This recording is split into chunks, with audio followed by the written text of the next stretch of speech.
એશિયાના સૌથી જૂના અખબાર મુંબઈ સમાચારના ડિજિટલ પ્લેટફોર્મ પર આપનું સ્વાગત છે અને હું છું જીગર પંડે. નજર કરીશું અત્યાર સુધીના મહત્વના સમાચાર પર. આતંકવાદી હુમલાને પગલે દેશભરમાં હાઈ એલર્ટ આપી દેવામાં આવ્યું છે. અમદાવાદ સહિત રાજ્યભરમાં આ એલર્ટ જાહેર કરવામાં આવ્યું. સુરક્ષા એજન્સીઓ અને ગુજરાત પોલીસે સતર્ક થઈને કડક ચાંપતો બંદોબસ્ત કર્યો છે. અંબાજી, દ્વારકા, સોમનાથ સહિતના મંદિરોમાં સુરક્ષા વધારી દેવામાં આવી છે. રાજ્યભરના રેલવે સ્ટેશન અને એરપોર્ટ પર ચાંપતી નજર રાખવામાં આવી છે. ગૃહમંત્રી અમિત શાહ પહેલગામ પહોંચ્યા હતા. જમીની પરિસ્થિતિનો તેમણે તાગ મેળવ્યો.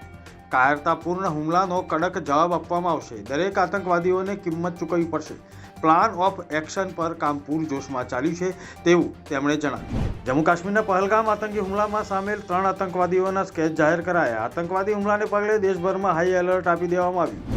પહેલગામમાં થયેલા આતંકવાદી હુમલા અંગે વિવિધ દેશના વડાઓએ ઘટના અંગે સંવેદના વ્યક્ત કરી. યુએસ રાષ્ટ્રપતિ ટ્રમ્પથી લઈને રશિયન રાષ્ટ્રપતિ અને ઇઝરાયેલી પીએમ બેન્જામિન નેતન્યાહુ સુધી દરેક નેતાઓએ કહ્યું કે આ સંકટની ઘડીમાં ભારતની સાથે અમે ઊભા છીએ.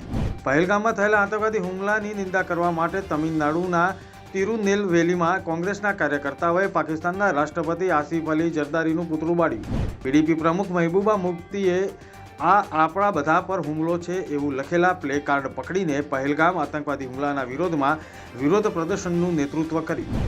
જમ્મુમાં બાર એસોસિએશનના પ્રમુખે અને સભ્યોએ પહેલગામમાં થયેલા આતંકવાદી હુમલાની નિંદા કરતા વિરોધ પ્રદર્શન કર્યું. હરિયાણાના મુખ્યમંત્રી નાયબ સૈનીએ પહેલગામ આતંકવાદી હુમલામાં જીવ ગુમાવનાર લેફ્ટનન્ટ વિનય નરવાલના દાદા સાથે વાત કરી. લખનૌના દારૂલ ઉલૂમ ફરંગી મહેલનો વિડીયો સામે આવ્યો છે, જેમાં પહેલગામ આતંકવાદી હુમલાના પીડિતો માટે ખાસ નમાજ કરવામાં આવી. યુપીએસસી 2024ના પરિણામોમાં ટોપ 100માં ગુજરાતના 3 વિદ્યાર્થીઓ ઝળહળ્યા.